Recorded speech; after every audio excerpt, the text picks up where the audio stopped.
वक्रतुंड महाकाय सूर्यकोटी समप्रभ निर्विघ्नं कुरु मे देव सर्वकार्येषु सर्वदा सरस्वती नमस्तुभ्यं वरदे कामरूपिणी विद्यारंभं करिष्यामि सिद्धिर्भवतु मे सदा गुरुर्ब्रह्मा गुरुर्विष्णु गुरुर्देवो महेश्वरः गुरुः साक्षात् परब्रह्म तस्मै श्री गुरवे नमः। ओम श्री कुलदेवताभ्यो नमः। ओम श्री मातृपितृभ्यो नमः। ओम श्री परमात्मने नमः। तर कालपर्यंत आपलं लक्ष्मी शोभानेचे 32 ओवी झालेले आहेत, म्हणजे ओवी श्लोक म्हणा काही म्हणा झालेले, तर खूप सुंदर अर्थ आहे।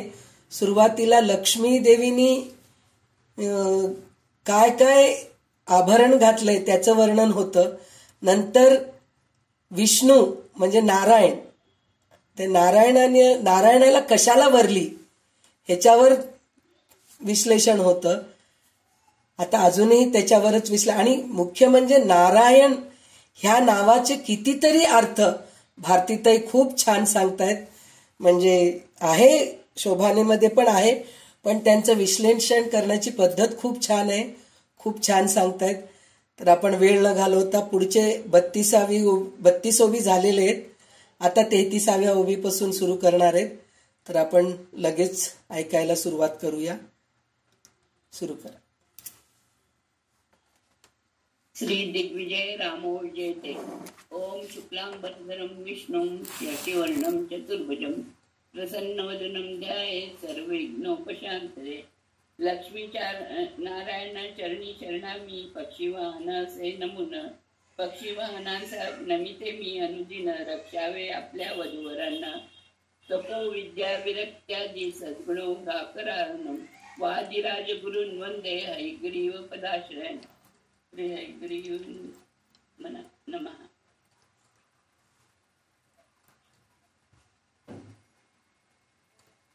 कालपर्यंत आपण 32व्या ओव्यांचा अभ्यास केलाय।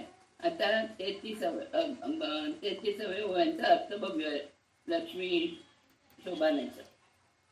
ಬೊಮ್ಮನಾಲಯದಿ ಇರುವೋಗೆ ಲಯ ಉಂಟೆ ಜನ್ಮಲಯವಿಲ್ಲದವನಿಗೆ ಅಮ್ಮಿಯನು ಸಿದ್ಧ ಯಶೋದೆಗೆ अम्म योगे हरितुशी उंटे। म्हणजे ब्रह्मदेवाच्या घरातील नारायणला लय मरण आहे काय? जन्म मृत्यू नारायणला स्तनपान्य देणारी माता यशोदा खरोखरीच तेव्हा होती काय? त्याला तहान भूक वगैरे आहे काय?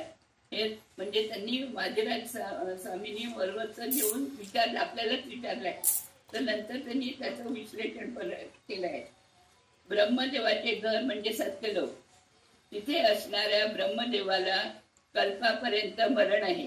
म्हणजे मन्वंतर ते 14 मन्वंतर झाल्यावर एक कल्प होतो।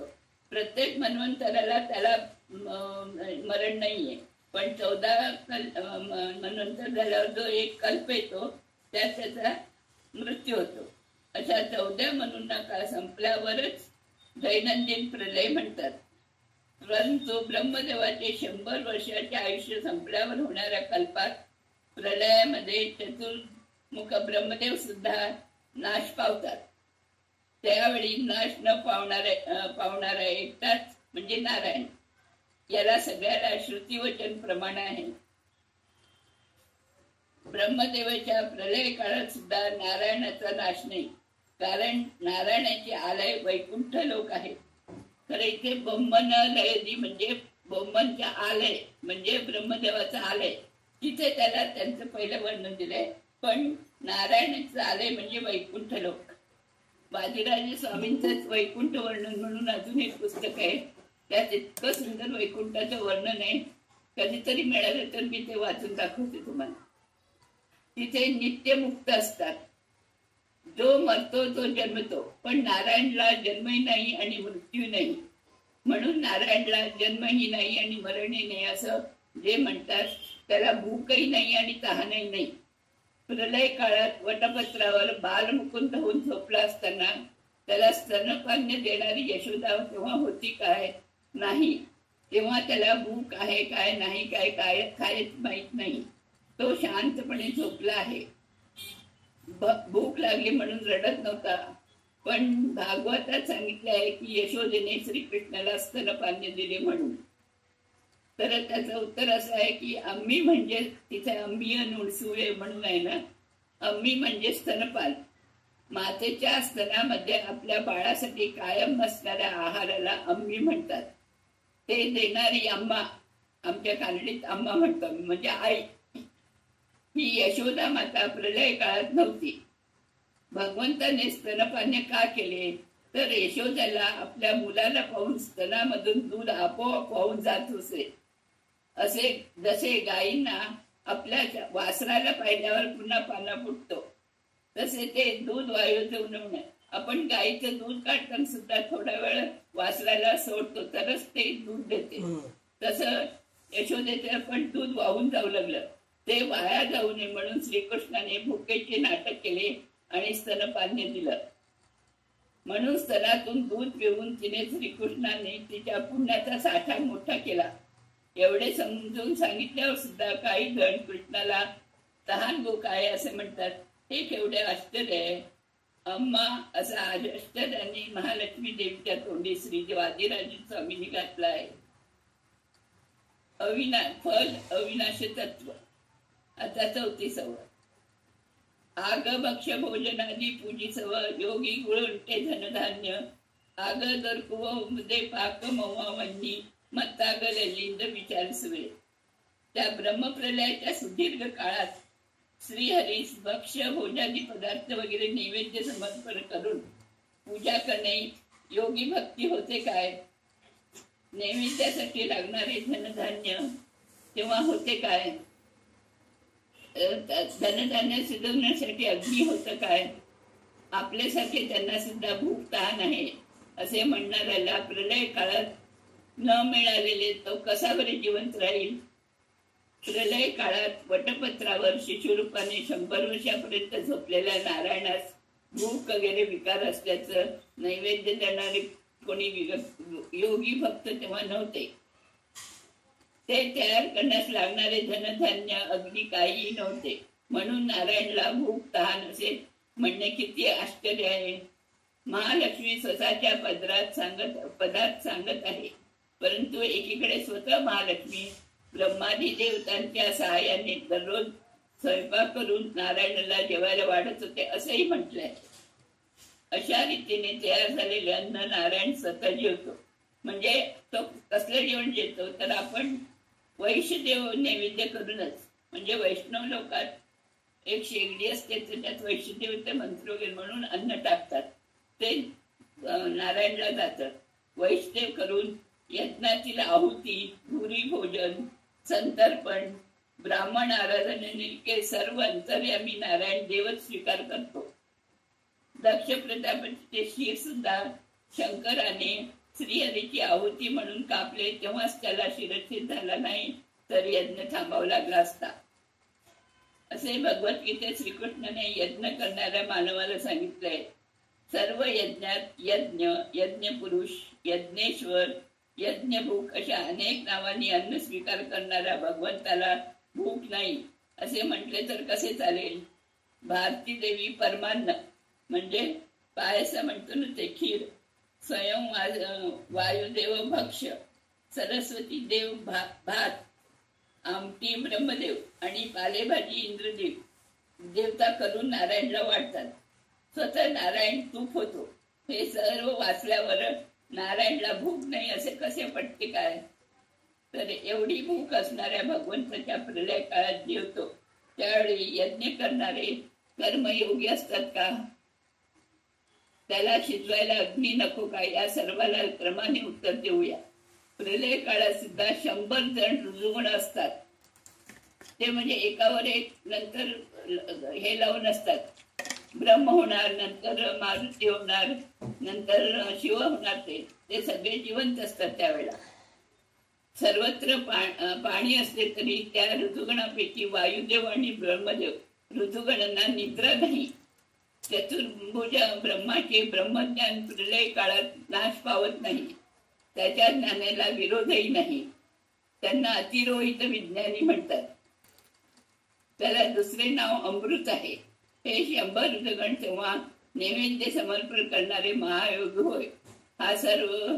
मग त्यांना धनधान्य नको काय, तर फक्त मानसिक संकल्पाने मात्रेने सर्व पदार्थाची सृष्टी करतात आणि त्याला जेवायला घालतात. भगवंत भक्ताच्या प्रामाणिक समर्पणाला हात जोडून स्वीकार करतो.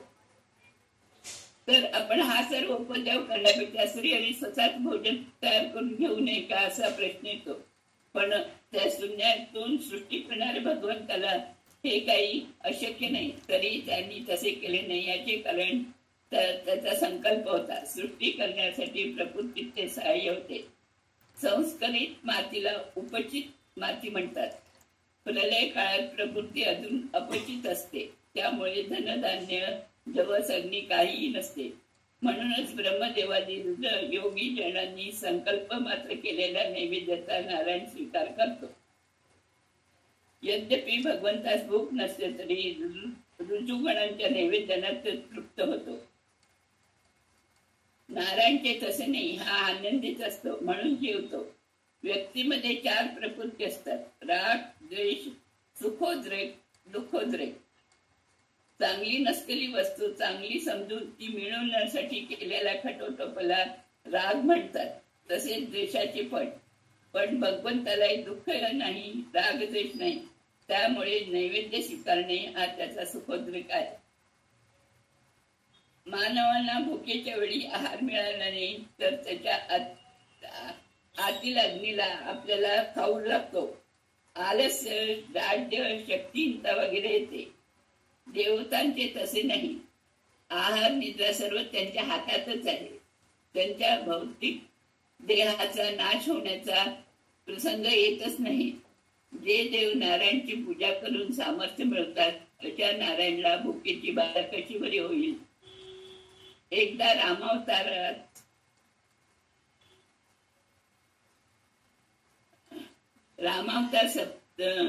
समाप्तीच्या वेळ आली असता हजारो वर्षे तपश्चर्या करून रामचंद्राकडे दुर्वास मुनी येतात आणि मला आत्ताच्या आता अन्न दे म्हणून मागतात.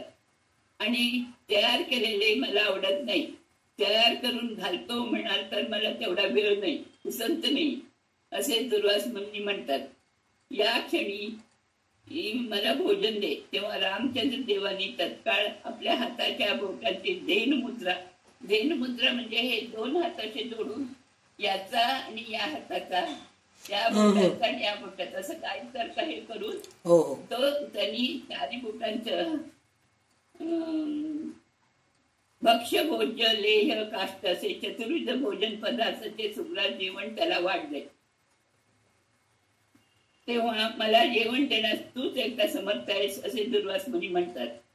कृष्णावतार सुद्धा रुद्रदेवाचा अवतार असलेले दुर्वास मुनी वृंदावनात गोपालाबरोबर खेळत असताना कृष्णाकडूनही जेवले.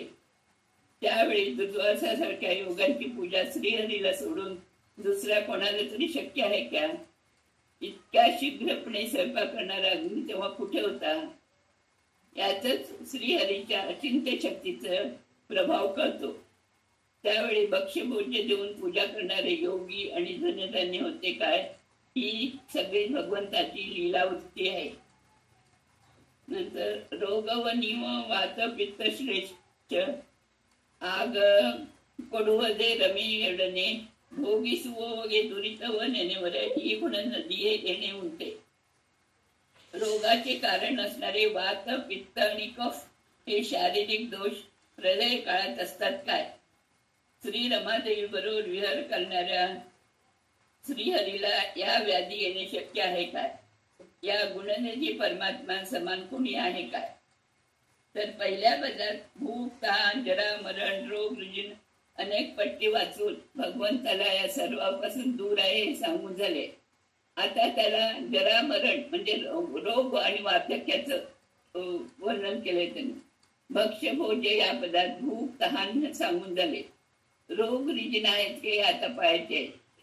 रोग 2 प्रकारचे असतात, स्वाभाविक आणि आगंतुक, दैहिक आणि मानसिक. रोगात स्वाभाविक आणि आगंतुक असे प्रकार आहेत. आता दैहिक रोग म्हणजे तहान, भूक, वार्धक्य, जरा, मरण हे दैहिक आहेत. हे स्वाभाविक रोग आहेत. जन्माला आलेल्या प्रत्येक व्यक्तीला हे स्वाभाविक रोग होतातच. नैमित्तिक अथवा आगंतुक दैहिक रोग म्हणजे थंडी, ताप, खोकला हे रोग आपल्याला होऊ नये म्हणून आपण काळजी घेऊ शकते. म्हणजे मरण, वार्धक्य, भूक हे कोणतंही आपल्या हातात नाही, त्याला दैहिक रोग म्हणतात. आणि हे थंडी, ताप वगैरे आलेलं सगळं आपल्या हातात असतं, आपण औषध घेऊन ते करू शकतो, म्हणून त्याला आगंतुक म्हणतात. परंतु स्वाभाविक रोगाला आपण स्वाभाविक रोगाला मात्र अडवू शकत नाही. जरा मरण आपल्या हातात नाही म्हणजे त्याला अडवतं. परंतु जन्मलेला वार्धक्य, मरण हे सहज आणि स्वाभाविक आहे. पण थंडी, तापासारख्या आगंतुक रोगापासून आपण दूर राहू शकतो. आता मानसिक रोगाचं पाहूया. काम, क्रोध, मदमोह, मत्सर यांना सुद्धा नरकात म्हटले तर ते येणार नाहीत असे होत नाही. ते सुद्धा स्वाभाविकच आहे, परंतु त्याचा आपण निग्रह करू शकतो. ते येतातच, पण आपल्या हातात आहेत निग्रह करायचा. स्वाभाविक रोगाला निग्रह करू शकत नाही, परंतु आगंतुकास अडवून धरू शकतो. मानसिक रोगामध्ये पण परत मत, प्रमत आणि उन्मत्त असे 4 प्रकार आहेत. प्रमत म्हणजे डोळ्यांनी पाहिले तरी मनामध्ये त्याला स्थान नसते. उन्मत्त म्हणजे पूर्ण वेडात. जेव्हा जन्मांतरीचे पाप औषधाच्या सेवनाने रोग कमी होतो तेव्हा ते पाप तेवढे प्रबल नसते, त्याला कर्मज रोग म्हणतात. काही रोगांना फक्त औषध चालत नाही, थोडे फार दैवी उपायांचे पण चालावे लागते, त्यांना उभयराज रोग म्हणतात. आणि दोषज रोग म्हणजे दैवी उपायाने कमी होतात, त्यांना औषध लागू येत नाही. पाप जास्त झाल्यास फक्त औषधाचा परिणाम होत नाही. आपण सध्या श्रीकृष्णाचा विचार करत आहोत. वात, पित्त, कफ मध्ये वैषम्य झाले की रोग होतो. सध्या एको नारायणो असे असताना वात, पित्त, कफाचे अभिमानी देव नाही. भगवंत त्याला कोणी अभिमानी देवच नाहीये. भगवंताला भूक, तहानी नाही हे मागल्या पदात सांगितले. त्यांचे जेवण मानसिक संकल्पाने ऋतुगुणांनी दिलेले आहे. श्रीकृष्णाने परिनार्य संग केलेला नाही, पण भागवतात गोपी स्त्रियाबरोबर श्रीकृष्णाने रासलीला केलेली सांगितली आहे. तर तेव्हा श्रीकृष्णाने गोपी संग केला तेव्हा त्याच्यात लक्ष्मीचा अंश होतो. रमादेवी शिवाय परमात्मा दुसऱ्या कोणाबरोबरच रमत नाही. याच भागवतात श्रीकृष्णाने हे सांगितले आहे. तो जगतपती आहे, म्हणजे त्या गोपींचा पण पती नाही का? रमयते इति रमा अशी रमा शब्दांची व्याख्या आहे. सत्यवतीच्या आज्ञेवरून अंबिका अंबालिकेला व्यासांनी दर्शन मात्रेने पुसून दिले. त्यासाठी व्यास रूपात असणाऱ्या भगवंताने परनारी संगीत केलेले नाही हे सिद्ध होते. व्यास अवतारी भगवंताचे तेज न सहन झाल्यामुळे त्यांना विकारी पांडू आणि धृतराष्ट्र जन्मले. रुक्मिणीला सुद्धा पळून नेत असताना श्रीकृष्णाने भीष्मकाला स्वतःच्या देहात रुक्मिणीपेक्षा अनेक पटीने सुंदर असणाऱ्या पुष्कळ स्त्रियांना दाखवले.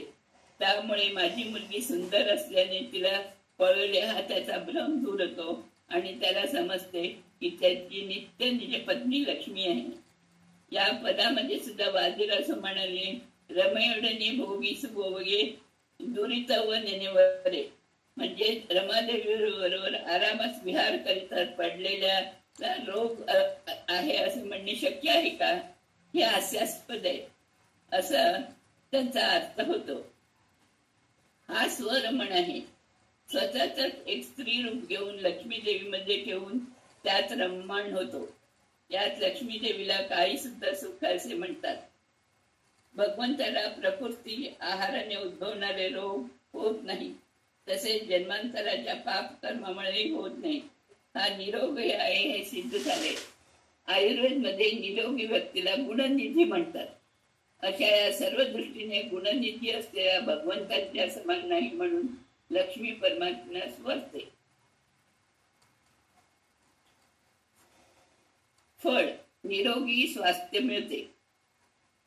रम्ये देवीयर नप्पे कोंड पदू रमे रसनेरा रतिकणिये अमोघ वीर्य व चलिस जली प्रळय जली कुमार याके जनिसरू. म्हणजे प्रलय काळात रमादेवीच्या आलिंगनामध्ये असणाऱ्या रमादेवीच्या राजाला, अरस म्हणजे राजा, रतिक्रीडेचा आनंद आहे काय?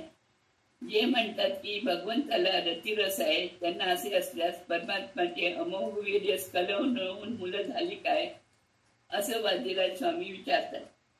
मागच्या पदामध्ये या गुणनिधीला समान कोणी आहे का हे पाहत असताना नारायण लक्ष्मीबरोबर भोग विहार करतो.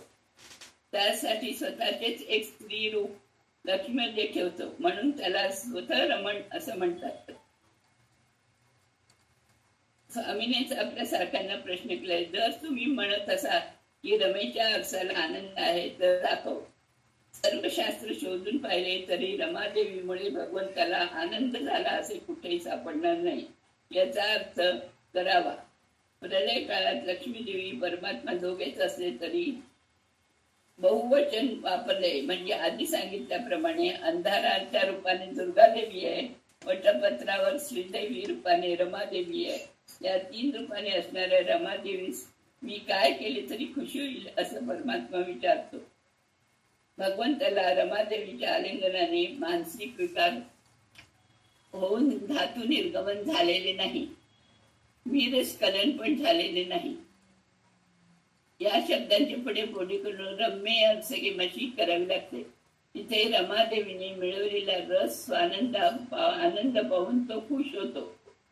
हे सर्व असताना वीरस्खलन झाले नाही याचे उत्तर पुढे वादिराज स्वामींनी दिले. यद्यपि आपण भगवंताचे लेकरे असलो तरी आपण सर्व भाडुत्री मुलं आहोत. उदाहरणार्थ मधमाशीला आपले स्वतःची मूल नाही.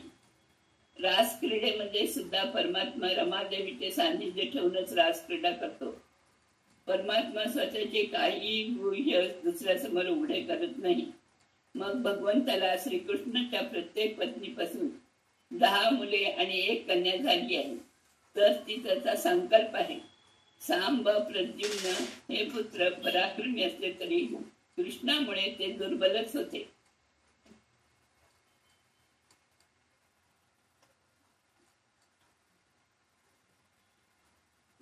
स्वतः कृष्णाचं मूल रूप नारायणाच्या काळ्या केसाचा अवतार आहे आणि देवाच्या अवताराच्या गुणांना अवतारामध्ये भेद नाही. श्रीकृष्ण हा पूर्ण अवतार आहे, परंतु बलराम नारायणच्या पांढऱ्या केसाचा अंश आहे, तो शेषावतार आहे. मनुष्यामध्येच नाही तर मोरामध्ये फक्त नरनारी पंखस्पर्श, माशांमध्ये दृष्टिक्षेप आणि कासवामध्ये नरनारी मानसिक संकल्पाने गर्भधारणा होत असते. ही शक्ती भगवंताने त्यांना दिली आहे. मग त्याला स्वतःची हे अशक्य आहे काय? फळ या पदाच्या पुनश्चाराने एकांतामध्ये दाम्पत्य जीवन मन मिलाप होऊन दाम्पत्य जीवन सुखी होते. एकत्र निर्णित शास्त्राचं परत्रपी विकंप न्यायवर केळिको श्रीकृष्ण नव्वने सर्व लोके सिलुकिलनो निंबुदो सलहलिके. एकत्र निर्णित शास्त्रास्त्र. एकदा भगवंताच्या मूळ रूपामध्ये दोष नाही असा निर्णय झाल्यावर तो नियम अवतार रूपातही लागू होतो असा न्याय आहे. प्रलय काळात बाल रूपाने वटपत्रावर झोपलेला परमात्म्याच्या रूपात आणि कृष्णावतार रूपात सुद्धा भेद नाही. दोन्ही श्रीकृष्ण एकच आहेत हे समजून घेणाऱ्यांचे तो रक्षण करतो. सर्व शास्त्राचे मंथन आतापर्यंत परमात्म्यास जरा मरण तहान भूक रोजनी कुठल्याही पापांचे लिंपणे हे सर्व निर्णय झालाय. वटपत्राशी बाल श्रीकृष्ण हाच अवतार रूपाने भूमीवर आले. आता पुढचे निर्णय असा आहे की मूळ रूपास आणि अवतार रूपास भेद नाही हे न्याय आहे. वर्गामध्ये शिक्षक येण्याच्या 10 मिनिटं आधीच बसणाऱ्या नियम वर्गातल्या सर्व मुलांना लागू होते, तसे सगळे देव अगोदर येऊन बसलेले असतात.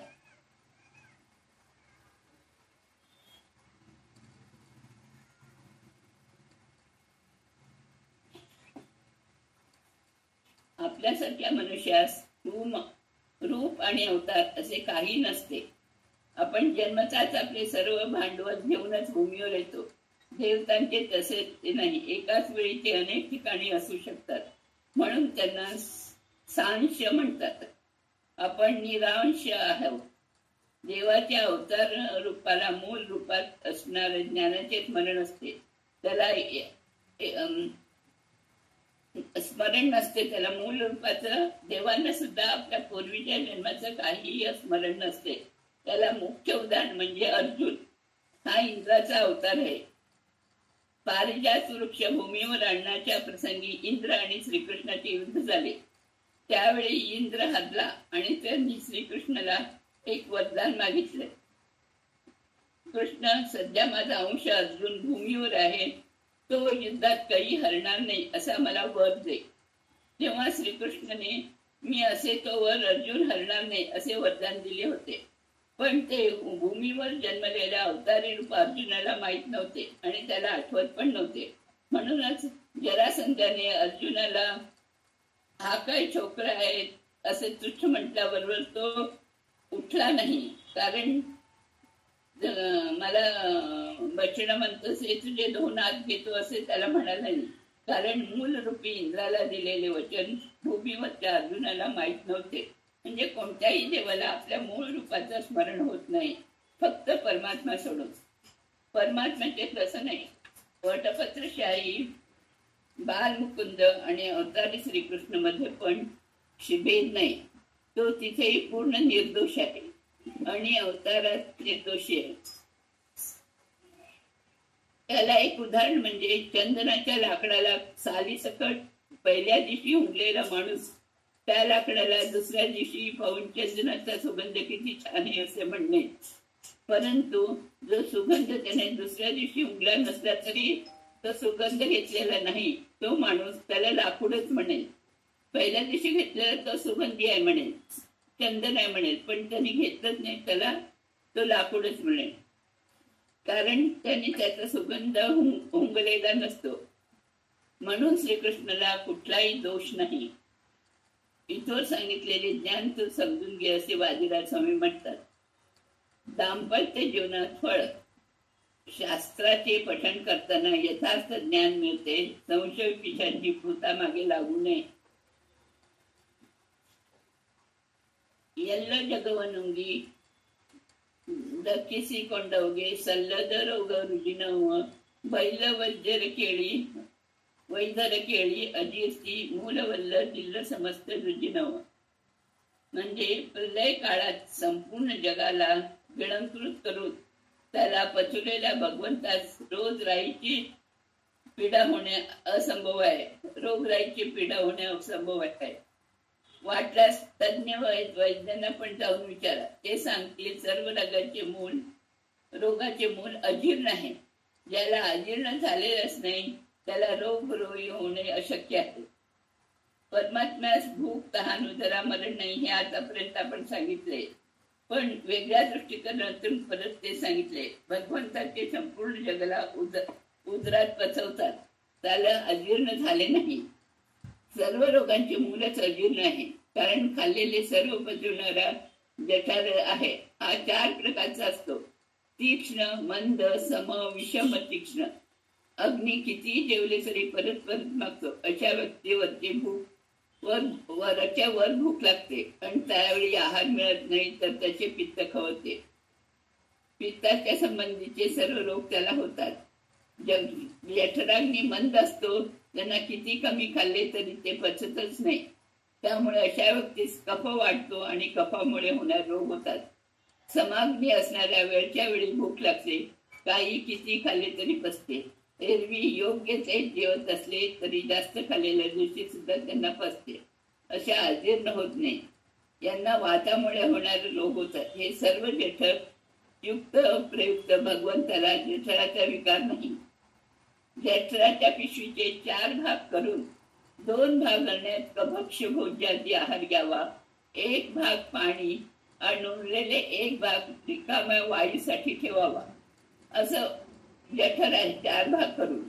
तर त्यांनी सांगितले वादिराजाप्रमाणे बुद्धीच्या पिशवीत पण हाच नियम लागू करा. त्याचे तुम्ही सुद्धा 4 भाग करा. भगवंताच्या सर्वोत्तमात्म्य अर्धा भाग, अन्नास नियामक म्हणून लक्ष्मीला 1 भाग आणि उरलेला 1 भाग कौमानादी आदी सर्व बाकीच्या देवांना झाला. याचे कारण भगवंतापेक्षा तारतम्याने लक्ष्मी कमी आहे, त्यामुळे त्याला एकच भाग दिला.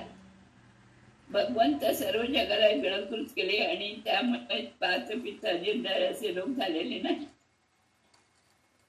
मध्यान्ही प्रलय करून त्याला गिळंकृत करणे, म्हणून त्याला जठराग्नी तीक्ष्णही नाही, मंदही नाही आणि विषमही नाही. आपला देह पंचभौतिक आहे. आहाराने तुझी वृद्धी होते. अग्नी भगवंताला सोडून नाही. आपले तसे नाही. आपला जीव वेगळा, देह वेगळा, त्यात असणारा अग्नी वेगळा. आपल्या देवाला ग्रास आहे, भगवानच्या ते तसे नाही. त्याचे शरीरातच अग्नी आहे. आहार कच्चाच राहतो. जर आपण कच्चा आहार खाल्लो, परंतु आपला जठराग्नी वेगळा असतो, जीव वेगळा. भगवंतात देह आणि अग्नी एकच असल्याने भगवंताच्या देहाला वृद्धी नाही, ग्रासही नाही. या पदाचे पठणाचे फळ आपल्याला रोज होत नाही. तसेच अकस्मात जास्त जेवलो तरी त्यामुळे होणारी रोगराई होत नाही. आध्यात्मिक फळ ही आहे. कधी कधी प्रवचनादीमध्ये सांगितलेले आपल्या डोक्यावरून जात असल्यास त्याच्या पठणाने परमात्मा आपली बौद्धिक उंची वाढवून विषयाला ज्ञान देतो. म्हणजे आपण कमी खाल्लो तरी आतल्या जठराग्नीला, कच्चं खाल्लो तरी आतल्या जठराग्नी त्याला पचन करायलाच पाहिजे. तो अग्नी त्याला शिजवतो. आणि आपण कधी हे केलं तर जठराग्नीमुळे, म्हणजे मेंदूचे 4 भाग केलेल्यामुळे, तर आपण सांगितलेले आपल्याला डोक्यावरून जात असले तरी या पठणाने परमात्मा आपले बौद्धिक उंची वाढवून विषय ज्ञान देतो. इंच मरुती आळकोंब नरक बहु भ्रांत नी दल्य तोरविले संतेय मरुडो गेले निन्न मत संतरू केळी तो बसरू. म्हणजे अरे बहुमता वेड्या, असे तुझे बाजार गोटीसारखे अथवा तद्वा बोलणे सज्जनांना आवडेल काय? श्रीहरीचे रे शरीर ठेवून घेणारा नरक कुठे आहे काय? आता त्यांनी एवढं सांगितले.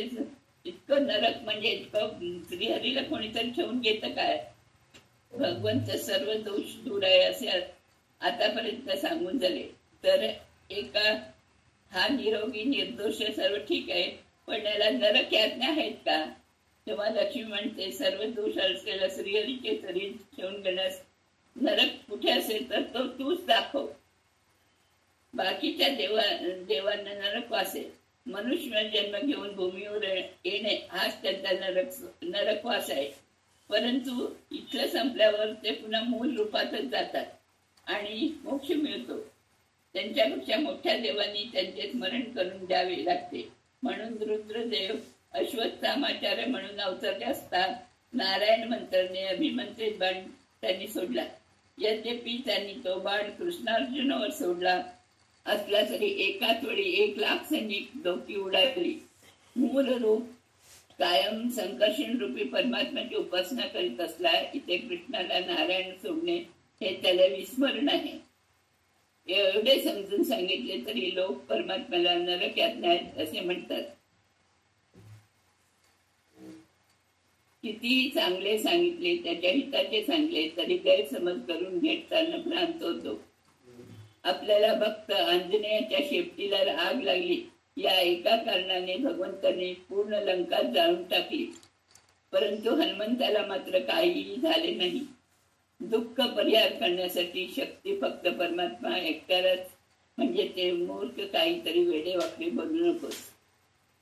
फळ भगवंताविषयी आपल्याला जेवढे माहिती आहे तेवढेच बोलण्याचा प्रसंग आपल्याला देव देतो. लौकिक दृष्ट्या सुद्धा या पदाच्या पठणाने लग्न करताना मुला मुलींना एकमेकाविषयी भ्रांत कल्पना राहत नाही. श्री नारायण जननी जनकर नानेंब वादी नुडियली जन जानरजी दरिंदरीय मूलरूप तोरीची नरसिंहन अवतार. हे अहंकारी मीच परब्रह्म आहे आणि मीच परब्रह्म म्हणणाऱ्या वादिराजांनी सांगा, श्री लक्ष्मीनारायणचे जननी जन कोण आहेत? अवतारामध्ये जननी जनक दाखवणारा वादजण हे ज्ञानीजन तुम्हीच त्याचे मूल रूप नरसिंह अवतारच दाखवा. श्री नारायणाच्या या जगाला जननी जवळ त्याचे शिशु जन्म जनकत्व नसताना सुद्धा विरुद्ध अभेदत्व कसे शक्य आहे? रुद्र नारायणच्या रागातून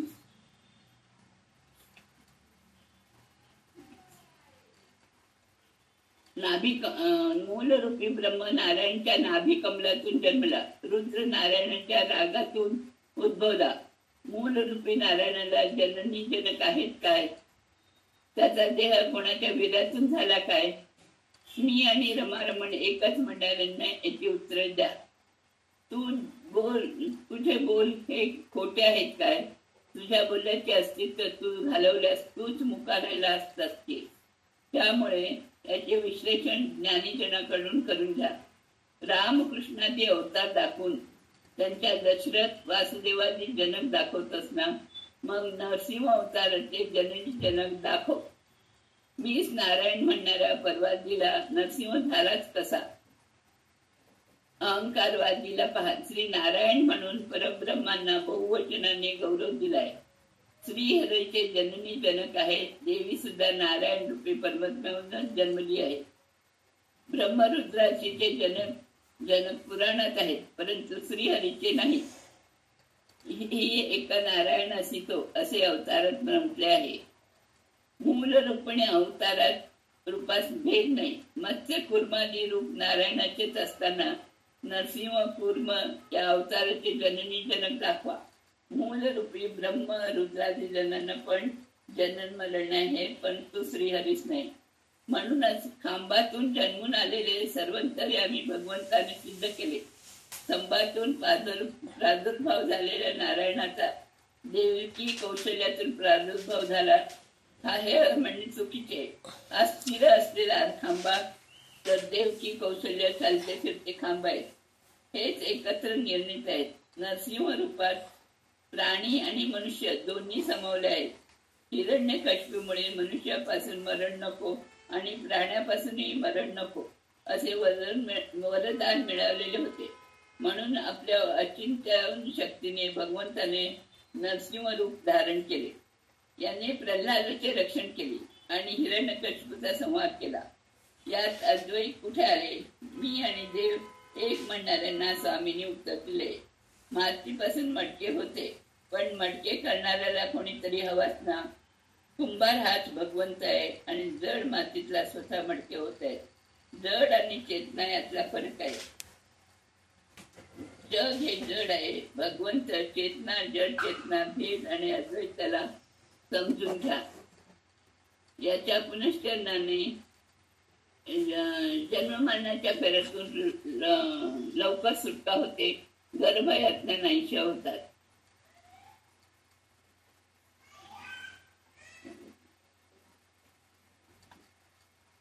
कृष्णार्पणमस्तु. मध्वेशार्पणमस्तु. आपण आज तिथेच थांबूया. 41 होऊन जाईल.